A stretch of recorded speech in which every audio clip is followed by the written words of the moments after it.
Salut à tous, ravi de vous retrouver sur les planches. Connaissez-vous Gaby Delis? Immense artiste, née à Marseille, elle est la première star française de l'histoire du music-hall. Un spectacle lui rend hommage à travers un show franco-américain flamboyant. Il est à voir au Théâtre du Rempart au Festival d'Avignon du 5 au 28 juillet à 20h30. Et pour en parler, j'ai le plaisir de recevoir Jean-Christophe Borne, chanteur lyrique et concepteur du spectacle. Bonjour Jean-Christophe. Bonjour. Merci d'être avec nous. Merci de m'inviter.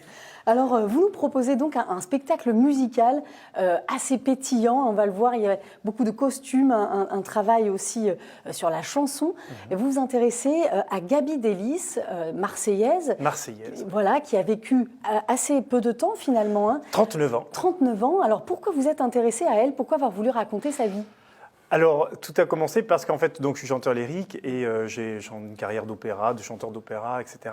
Et puis, m'investissant dans ma ville, en voulant créer un peu aussi de la culture ici, et puis voulant défendre aussi des figures phares, j'ai commencé par l'opérette marseillaise, en défendant ça avec vraiment tout mon cœur. Je continue d'ailleurs à le faire, et avec un spectacle qui s'appelle Marseille, mes amours. Et en cherchant dans l'histoire de la ville, j'ai découvert ce personnage assez extraordinaire qui s'appelait Gaby Delis, et qui a été la première star française de music hall. C'est elle qui a bien avant donc, que Mistinguett marque l'histoire du music hall, mais qui a créé les formes de la revue à grand spectacle. Donc, c'est-à-dire, elle va créer la première descente d'escalier. En 1917, elle amène le jazz en France sur une scène française officielle au Casino de Paris. Elle l'emmène aussi à Marseille. Elle le fait découvrir en 1918 au Marseillais sur la Canebière. Donc il y a plein de choses assez extraordinaires. Elle avait aussi des tenues vestimentaires assez phénoménales, dans un goût unique, puisque personne ne pouvait imiter son style. Donc voilà, un beau personnage qui aussi avait des valeurs féministes. Oui, qui était très libre. Hein. Très libre. Elle s'est émancipée donc alors qu'elle était d'un très bon milieu de bourgeois. Ses parents étaient... son père travaillait, sa mère était femme au foyer, s'occupait des enfants, mais son père était propriétaire d'un grand magasin de tissus à la rue Tapis Vert, donc des notables. Dans la famille, il y avait aussi des hommes politiques, un député qui était dans les Bouches-du-Rhône.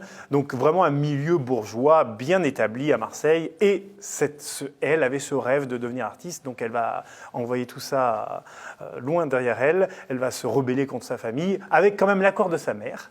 Et puis elle va vivre une vie extraordinaire d'artiste. Elle va donc s'émanciper. Mondialement connue. Hein. Elle va être mondialement connue. Elle va aller de Paris, Londres, New York. Elle va aller à Vienne aussi. C'était l'équivalent d'une Madonna. À l'époque, hein, vraiment, elle va défrayer la chronique. Des images sont diffusées d'elle partout, dans tous les journaux. Elle est aussi importante que Sarah Bernard à l'époque. Et donc, elle va décider de prendre sa vie en main pour gagner sa vie et ne pas être tributaire d'un mari. D'accord, et oui, voilà, elle va être indépendante financièrement. Voilà, donc elle va en être fière et le revendiquer. Donc, elle est un peu à l'origine un mouvement qui va ensuite prendre évidemment les proportions qu'on connaît, et heureusement. Et oui, alors avant d'en dire plus, je vous propose justement de regarder cet avant-goût du spectacle, donc Gaby, mon amour, la naissance du music-hall. Regardez. Monsieur, bonsoir. Nous allons faire revivre sous vos yeux une des pages les plus illustres du music-hall français. Une petite fille prénommée Gabrielle. The girl I love is on the magazine cover. Je suis une femme charmante, mais par trop exubérante. Just a twist and a bend. Gabrielle. Je veux retrouver tout mon bonheur perdu.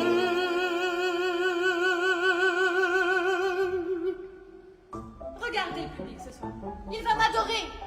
I'm teaching things than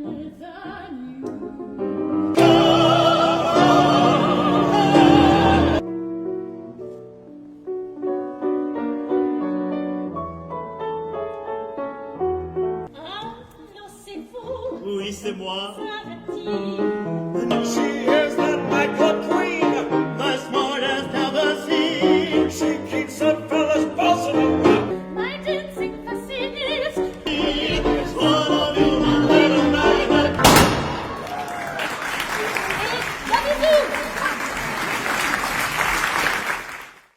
Alors Jean-Christophe, vous avez fouillé avec ténacité, hein, avec beaucoup d'énergie pour trouver finalement toute l'histoire de cette créatrice, voilà, ses costumes. Comment vous avez fait? Ça a été un gros travail de recherche, surtout on avait quelques biographies. Il y a une biographie en anglais qui est de James Gardiner, qui est une belle biographie qui a été éditée en 1981. Il y a aussi un Sirkis, Monsieur Sirkis, qui avait été édité chez Madame Laffitte.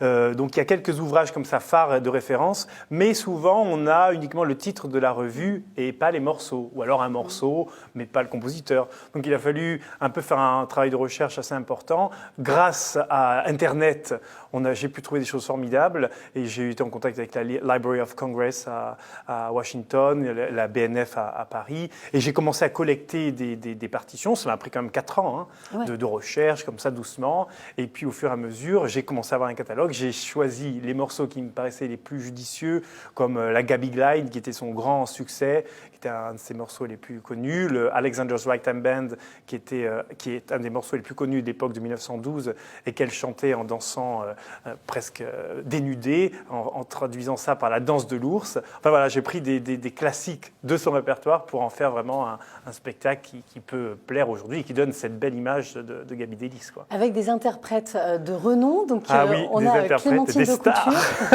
qui interprète Gaby. Oui. Que j'imagine que vous connaissiez par Alors, de votre on travail avait aussi. fait quand même quelques productions d'opéra ensemble. Et puis, elle a ce goût du musical en elle. Elle adore les années 20. Elle fait beaucoup de Maurice Yvain, d'opérettes de cette époque-là aussi. Elle chante beaucoup de mélodies françaises. Du coup... Et elle a ce style qui va tout à fait avec Gaby Delis. Elle est blonde, elle est adorable. Et du coup, voilà, quand j'ai voulu faire ce spectacle, j'ai pensé à elle, mais tout de suite. Et au départ, le spectacle s'est créé parce que j'ai découvert sur Internet, en cherchant certains morceaux, notamment I Love a Piano, qui est un morceau de Irving Berlin, qui est un des plus grands compositeurs américains. J'ai découvert un pianiste performeur new-yorkais qui s'appelle Mark Nadler et qui m'a complètement scotché. Je me suis retrouvé sur mon siège comme ça, la bouche ouverte. J'ai dit, c'est pas possible qu'un homme comme ça... Eh bien, j'osais pas me le dire parce que je dis, il est à New York, on va me dire que je suis complètement fou et tout ça. Et puis, doucement, je lui ai écrit quand même grâce à Internet. J'ai pu trouver son Facebook, etc. Il a un peu été comme ça, me regarder de côté. Et puis, un jour, au bout d'un an, après avoir parlé quand même assez longtemps et de savoir un peu qui j'étais, j'étais pas quand même bidon, quoi. Il s'est dit, bon, allez, let's do it, Jean. Et puis, il m'a invité à New York et on a commencé à vraiment travailler sur le spectacle. Et voilà, c'est grâce à lui. Génial. Il a tout réécrit, les musiques, et il les a retraduits dans une forme très dynamique et très, très contemporaine, quoi, qui est formidable. Il est danseur de claquettes aussi. Et danseur de claquettes, donc chanteur, et puis aussi arrangeur, voilà, il joue du piano, enfin, et puis un showman, quoi. Il arrive, comme ça, moi je le bade parce qu'on adore ça. Enfin, en France, on n'est pas forcément toujours coutumier de cette façon d'être ouvert, quoi, face à son public, et voilà, c'est un personnage extraordinaire. Génial. Et vous-même, évidemment, qui interprétez Harry Pilser, voilà, oui. C'est un petit peu les différents amants de Gaby, c'est Alors, ça, Harry Pilser était le grand partenaire de Gaby Delis, qu'elle va rencontrer sur une tournée américaine, et qui va être son partenaire de référence, avec qui elle va faire la deuxième partie de sa carrière, et avec finalement qui elle sera la plus connue. C'était le couple Pilser-Delis. Et donc moi, je joue ce rôle-là. Je fais aussi le rôle du roi Manuel de Bragança, qui était le dernier roi du Portugal, qui avait eu une affaire amoureuse avec Gaby Delis en 1913 et qui aurait perdu sa couronne, dit-on, pour elle. Donc je fais ce rôle-là. Je fais aussi le rôle d'un fanatique de Gaby Delis. Donc voilà, plusieurs facettes des personnages qui peuvent graviter autour de cette figure féminine. Et sur scène, c'est assez, j'imagine, pétillant, péchu. Oui. Il y a une énergie aussi, incroyable. Et puis les costumes, voilà, on a essayé de traduire sans forcément faire une reconstitution historique parfaite. On a surtout voulu donner une image. Et le théâtre, c'est en ça que c'est formidable, c'est qu'on donne un volume, l'esprit. Et voilà, on l'a traduit. Ça a été fait par un atelier qui est assez connu, qui s'appelle l'atelier Semaine de Ring, qui était basé à Marseille, et par Mireille Borne. Et puis vraiment... Beaucoup de ce spectacle tient aussi dans les costumes et dans la beauté de ces réalisations. Là, on voit sur ces images, c'est tout un univers. Oui, un univers. Vous emmenez le public. Ça dure combien de temps à peu près Alors, la version la version officielle, c'est 1h40. D'accord. Et la version d'Avignon, elle sera réduite, puisqu'on a des contraintes d'horaire, à 1h10. D'accord, bon, c'est déjà... oui, c'est quand même dense. Ok, super. Donc à 20h30 au Théâtre du Rempart, Avignon, c'est votre première Avignon avec cette pièce-là. Oui. Qu'est-ce que ça représente du coup? Pour tout, premier Avignon en tout. Je suis Ah allé à oui. l'opéra en tant Ouais. que chanteur classique, voilà, on va faire son petit truc. Mais là, je porte toute la production, j'ai une équipe avec moi et c'est vraiment un gros pari parce Ouais. qu'on se met face d'abord à un public qui est très exigeant, qui va choisir précisément là où il va aller, et puis aussi face à 1600 compagnies. Spectacle, oui. Ouais, ouais. Donc chaque année, il y en a de plus en plus. L'année dernière, c'est 1500. Je crois que cette année, c'est 1600 pratiquement. Donc voilà, on espère que le public sera au rendez-vous, que les pros aussi, qui peuvent voir le spectacle, auront envie de s'y intéresser, peut-être de le programmer. Voilà, donc, Oui, parce que c'est ça l'idée, évidemment, c'est de le faire vivre et qu'il puisse bien parcourir sûr, la France, c'est de le pouvoir monde aussi. continuer à le faire vivre parce que c'est le but d'un spectacle. Si n'y a plus de public qui le voit, le spectacle, il reste dans les caisses et voilà. Et Gaby Évidemment. Delis avec. oui. Alors, et comme je défends aussi la mémoire de Gaby Delis, ça me ferait très plaisir, d'autant plus que l'année prochaine, on aura les 100 ans de sa disparition. Donc, elle meurt en 1920, âgée de 39 ans. D'accord. Voilà. Et aujourd'hui, on a sa villa aussi, là, à Marseille, qu'on connaît, la Villa Gaby. La Villa Gaby est assez connue, elle est sur la corniche et c'est une villa maintenant qui sert à des congrès, qui est très très belle, qui a été très bien restaurée. Donc voilà, c'est vraiment un mémorial à Marseille important et j'aimerais même, j'ai fait un appel aux politiques, qu'on puisse mettre l'année prochaine une plaque en bas sur le rocher, juste avant l'entrée de la villa pour dire que voilà, Gaby Delis a donné cette villa à Marseille et que ce serait bien qu'on s'en souvienne. Et oui, bien sûr. Alors un spectacle aussi, donc en anglais, en français, évidemment. Hein, au En niveau anglais, des en chansons. français. On a traduit une partie des chansons, puisque le répertoire de Gaby Delis, c'était principalement du ragtime, les débuts du jazz, etc. Et c'était un répertoire américain. D'accord. Donc elle était connue pour être plutôt du côté Amérique. Donc on a à la fois gardé ça et traduit certaines chansons en français pour arriver quand même à ne pas frustrer nos auditeurs francophones. Oui, oui. Voilà. Mais en tout cas, il y en aura pour tous les goûts. On Ah, peut il y en a venir pour tous en les famille goûts. Oui, pour oui. découvrir ce spectacle. Ah oui. à Vraiment, c'est Avignon. pour tous les goûts. C'est-à-dire qu'on ne fait pas un spectacle qui va... On défend évidemment la mémoire de cet artiste et vraiment avec tout notre cœur et surtout moi je le porte vraiment tous les jours depuis maintenant 3 ans. Mais c'est-à-dire qu'on va faire un spectacle qui est divertissant. Oui. Voilà, il n'y a pas de prétention à vouloir défendre quelque chose. Évidemment, féminisme et tout, oui.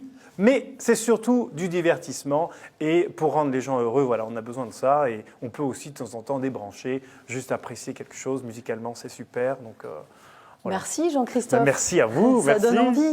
Donc retrouvez Gaby Mon Amour à Avignon. C'est donc du 5 au 28 juillet à 20h30 au Théâtre du Rempart. Merci d'avoir été avec nous. Merci à vous. Et merci à vous de nous avoir suivis. À très bientôt.